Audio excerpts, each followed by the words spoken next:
Okay, let's go to Morgan Griffith, Republican Congressman, 9th District. Congressman, good to have you with us. Good to be with you. What do you look for in tonight's big debate? Well, it'll be interesting to see what Hillary Clinton does. I think Trump just needs to continue with his message. He doesn't have to have any gotcha moments. I think Hillary will provide those by going on the attack and saying something that she will later regret. I kind of think you're right. I mean, he's got the issues on his side, right? That is correct. And you look at the latest public opinion surveys that are coming out, Congressman, everything is breaking his way, isn't it? It certainly is. And it really does come down to a matter of the American people don't trust Hillary Clinton, and there's good reason. She looked the mother of a deceased hero from Benghazi in the eye and told her a bald-faced lie. And we all know that. And she could easily have said, I'm the Secretary of State, we'll get you a full report later. There's lots of stories about this video, and there's other things going on out there, but we'll get you a full report later. But no, she looked her in the eye and told her it was all about a video, and that they would bring the videographer, or the guy who put the video together, right, to justice. She knew it was a lie. We know that now because of Trey Gowdy's Benghazi committee investigation, where all the emails came out, and she was telling other people this is a terrorist attack. But she didn't even have the decency to do the diplomatic thing and say, I can't tell you everything right now because I'm Secretary of State, but we feel for your loss and we'll get back to you later. That would have been maybe not acceptable to some, but it would have been acceptable to me because the Secretary of State, you can't always tell everything. But she just kept with the lie. And why did she do it? Why did she do it? She did it because she wanted to continue to be Secretary of State. She wanted Barack Obama to get a second term so that she could launch this run this time. She lied to us then. She'll lie to us now. Whatever she says tonight, the American people can count on it. A big part of it, if not all of it, will be a lie. Well, she certainly has a history, Congressman Griffith, of not telling the truth. That's why we played Senator Tim Kaine clips earlier when he's saying, well, if the truth comes out, she'll win. And I'm like, I'm not sure that's the tack that I would go down tonight. But I guess, look, they're in a dead panic in Brooklyn. They don't know what to do. I mean, imagine being your colleague, Tim Kaine, right now, getting himself into this mess. He's not doing particularly well on the stump for a number of reasons. He's just not resonating. Their campaign heavy favorite is going down. They can feel it. They know they're going to lose. I don't think tonight they have any idea what to do. I mean, Congressman, they spent over $500 million on negative ads, and they're losing. Yeah, it's really hard for them to figure this out. It's just perplexing to them because they think that she should have just waltzed in. I think they actually thought it was good for them that Trump won, and it's turning out to be really bad. And, part of it's Hillary, part of it is that Trump truly, I think, is resonating with the American people because he truly believes that he can make America better again and make it great again. And,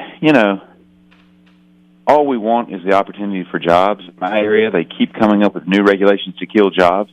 And we've talked about the coal issues for years, but last week we had a hearing, and they came out with new regulations this year. They're going to regulate trailers on trucks, on tractor trailers, under the Clean Air Act because somehow they've interpreted that the trailer is a self-propelled motor vehicle. The Congress only gave them authority for self-propelled motor vehicles.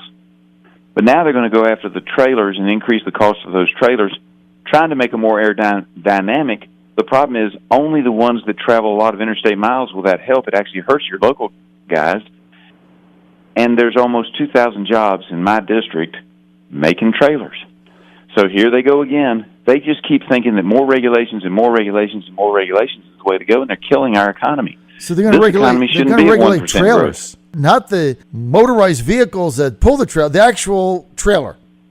The actual trailer. Now, they're also regulating the trucks, the tractors, but they're now trying to regulate the trailers because they said, well, our reasoning was, even though it's not a self-propelled motor vehicle, is that you can't haul any goods if the tractor doesn't have a trailer.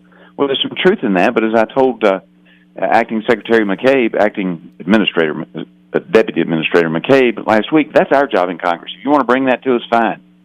And maybe we should do that. I don't think so, but maybe we should do that. But the bottom line is, this administration just goes out and regulates things without any authority to do so, and it's killing jobs. It's depressing the American economy, and if you don't know what's coming at you next, which is the way this administration has operated, if you don't know what's coming at you next and you're a businessman, you're much more likely to build in Mexico. You're much more likely to take your jobs to Asia than you are to bring them to the United States. And Donald Trump is talking about that, and he's saying, whoa, we got to get our economy back. He wants 4% growth. I think that's great. 3% growth ought to be a minimum in any administration over the course of 8 years. They ought to be looking at an average of 3% growth. Some years will be up, some years will be down. They've averaged less than 3. I think they're under 2% growth in 8 years. That will not keep us number one economic nation in the world. And if we want our children and grandchildren to have the opportunities that we've had, we've got to stay the number one economic nation in the world. And that means also keeping a good, strong military. And, of course, as many of your listeners know, our military does need help. And so we're going to have to figure out things. Now, they got to do some, DOD's got to do some things on their own. Right now, there's a big pile of money. They don't know where it's going every year. And it's not about secret ops or anything like that. It's about they don't know where it is. They need to help us in finding those billions of dollars, making sure we know where they're being spent. And I would submit most of it's probably legitimate, but we need to know where it's going. And we need to make sure that we beef up our military because we're in a troubled world. And while others ought to help, as Donald Trump has pointed out, the United States needs to make sure we're ready to deal with the problems of Korea, Iran, Russia, China, and then insert any of the other small nations that have decided they can push the United States around because Barack Obama and his Secretary of State, Hillary Clinton, have given us a very weak face in the world over the past 8 years. Of course, John Kerry coming in at the end of it, but Hillary Clinton was there for most of it, and they've presented a weak face to the world. We've lost Crimea. We're losing the South China Sea Korea, of course, it now has the capability, it appears, to send nuclear weapons even over to us, perhaps, but certainly to Japan. And Iran is right behind them. And we're in a dangerous world. We're going to need to beef up our opportunities. Donald Trump will do that. Hillary Clinton will. So it's pretty simple issues. He can make the economy better. He can make the military stronger. Maybe she could, but she won't. Well, she hasn't. I mean, that's the thing. I mean, it's not like she's new on the scene, right? She hasn't. She's been there forever. She was there as a U.S. Senator. She was there as Secretary of State. She represents an Obama third term. So she's had every opportunity to do this, and she hasn't.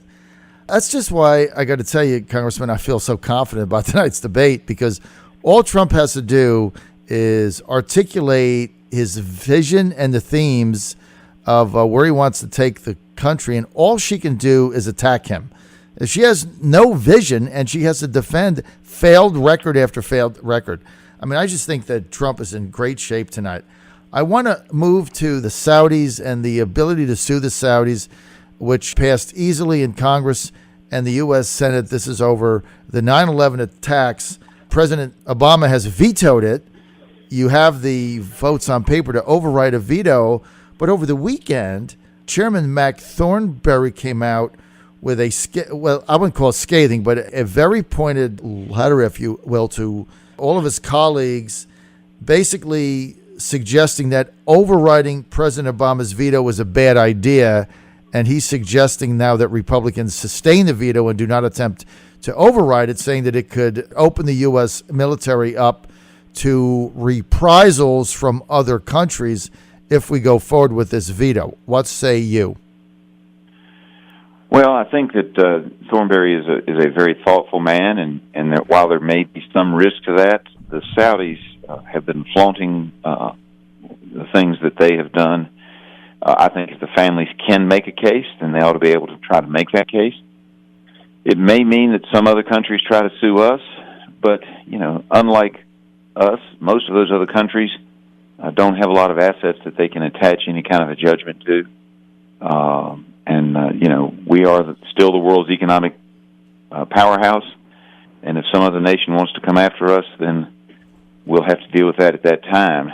But so I don't think he's completely off base, but the bottom line is I don't trust the president to get anything right in foreign affairs.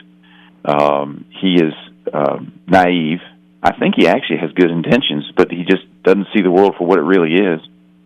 And as a result of that, I will vote to override, because I just don't believe that this president really understands the world picture. and we've got to do something to show the American people that we're going to stand with them and not with the Saudis. So what happens if you override the veto? Then what can actually happen then?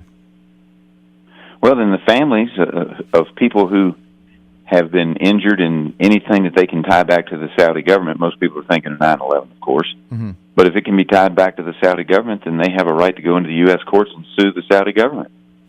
And the Saudis have some concern. They've threatened to,